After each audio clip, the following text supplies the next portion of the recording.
1933, Germany. From its rise to power, the Nazi regime builds a series of incarceration sites to imprison and eliminate real and perceived enemies of the state. Many of these sites are called concentration camps, and their major purpose during the 1930s is to imprison and intimidate the leaders of political, social, and cultural movements that the Nazis perceived to be a threat to the survival of the regime. Following the German invasion of Poland in September 1939, the Nazis opened forced labor camps where thousands of prisoners die from exhaustion, starvation, and exposure. To help carry out the final solution, which is the genocide or mass destruction of Jews, the Nazis established killing centers in German-occupied Poland, the country with the largest Jewish population. During the Second World War, millions of people will be imprisoned, mistreated, and murdered in the various types of Nazi camps. One such camp is Ravensbruck, and its most sadistic guard becomes Dorothea Binz. Dorothea Binz was born on the 16th of March 1920 in a small town of Templin, then part of the Weimar Republic, which was the name given to the government of Germany from 1918 to 1933.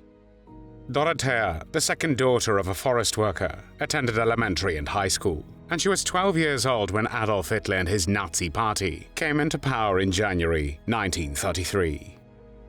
German women played a vital role in the Nazi movement, one which far exceeded the Nazi party's propaganda that a woman's place was strictly in the home. Of the estimated 40 million German women in the Reich, some 13 million were active in Nazi party organizations that furthered the regime's goals of racial purity, imperial conquest, and global war. They served as welfare workers, teachers, secretaries, nurses, auxiliaries in the armed forces and police, and in many other occupations including as guards in concentration camps.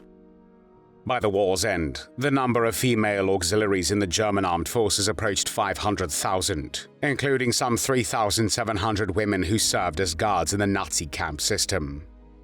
Equally numerous to the female auxiliaries were the many women who were secretaries in the Nazi machinery of destruction, the supportive wives of SS officers, and nurses in the euthanasia program. An incalculable but significant number of women were accomplices and perpetrators of the Holocaust as plunderers, organizers of the deportations, and the mass shootings.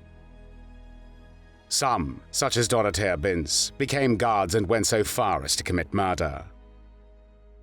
Female guards were generally from lower to middle classes and had no relevant work experience. Their occupational backgrounds varied. Some of them worked as matrons and hairdressers, whilst others were tramcar conductors or retired teachers.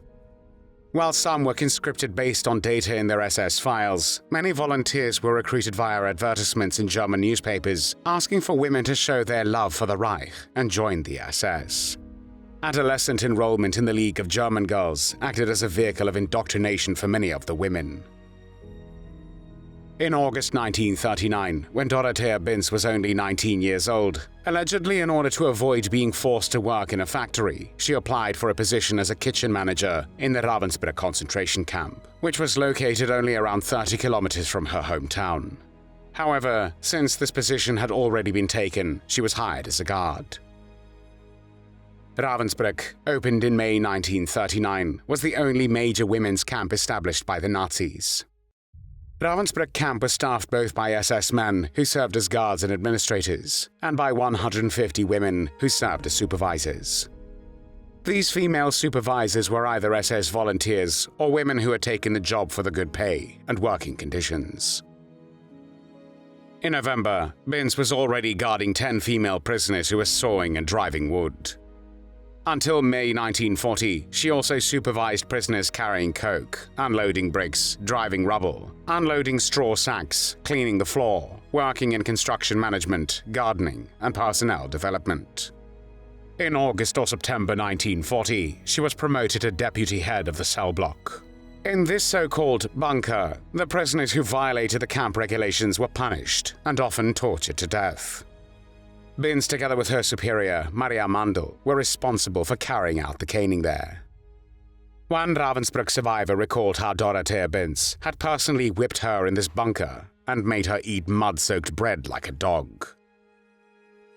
In April 1941, Binz joined the Nazi Party. 1 year later, in April 1942, Maria Mandel was promoted to Oberaufseherin, or Chief Senior Overseer, and Dorothea Binz became head of the cell block. In addition, Binz assisted Mandel in selecting women for human experiments, which began in the summer of 1942. In July 1943, Binz was unofficially promoted to Deputy Chief Overseer, and the promotion was made official in February 1944. As a member of the command staff between 1943 and 1945, she directed training and assigned duties to over 100 female guards at one time.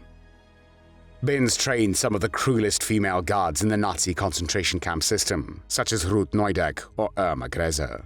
She used indoctrination techniques to brainwash the new recruits and turn them into ruthless psychopaths like her. Also, thanks to Dorothea Binz, Ravensbruck became a training center or a school of violence for about 3,500 female guards, who went on to serve either there or at other concentration camps. At Ravensbruck, Binz's behavior toward female prisoners became increasingly sadistic. She targeted the weakest and most fearful inmates, and without any reason, she would beat, slap, kick, shoot, and whip the women. Not only did she beat them, but also kill them by stomping on them.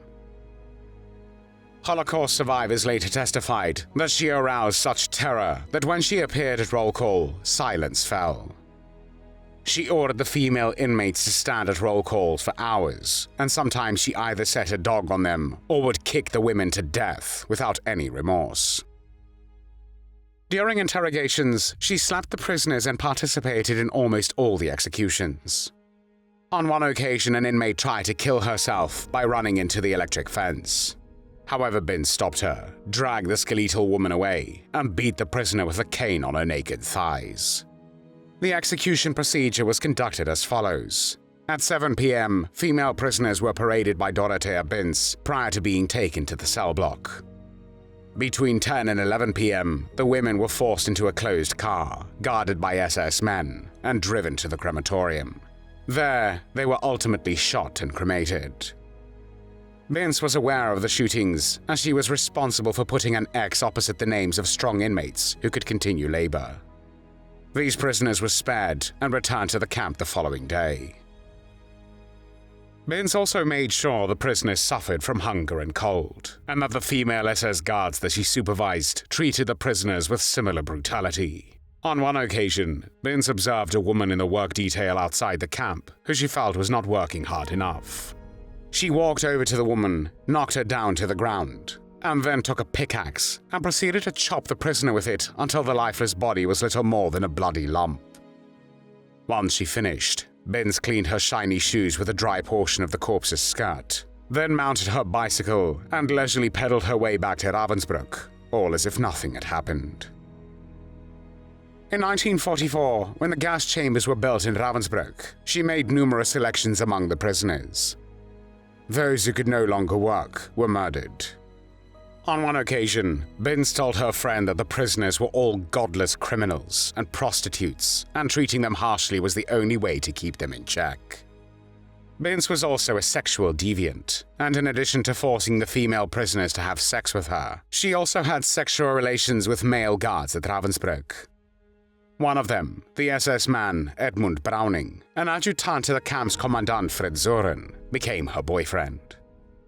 Binz, who became sexually aroused when observing whippings at Ravensbruck, often walked around the camp together with her boyfriend, and the two were either seen laughing or engaging in heavy petting while female prisoners were tortured in front of them.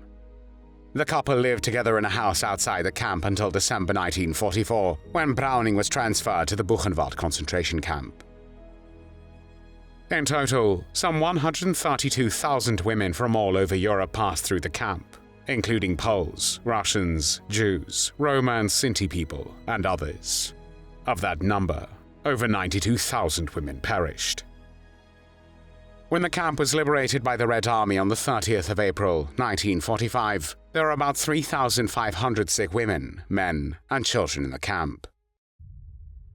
After the end of the war, justice finally caught up with Binz when she was tried at the first Ravensbrück trial, which began on the 5th of December, 1946. Together with 15 other defendants, she was accused of joint responsibility for and participation in the crimes committed at Ravensbruck. On the 3rd of February 1947, the British military tribunal sentenced Binz, who admitted to having mistreated prisoners, to death by hanging. A plea for clemency by her lawyer was rejected, and the verdict was confirmed on the 31st of March of the same year. To avoid the execution, the desperate Binz even tried to commit suicide by slashing her wrists, but the prisoner officials intervened before she could bleed to death. Dorothea Binz was 27 years old when the British executioner, Albert Pierrepoint, carried out the sentence on the 2nd of May, 1947, at 9:01 a.m. in Hamelin Prison. Before she took off her necklace and handed it to her executioner, Binz said, "I hope you won't think that we are all evil people." There were no tears shed for Dorothea Binz.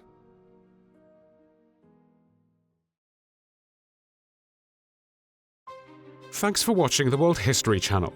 Be sure to like and subscribe, and click the bell notification icon so you don't miss our next episodes. We thank you, and we'll see you next time on the channel.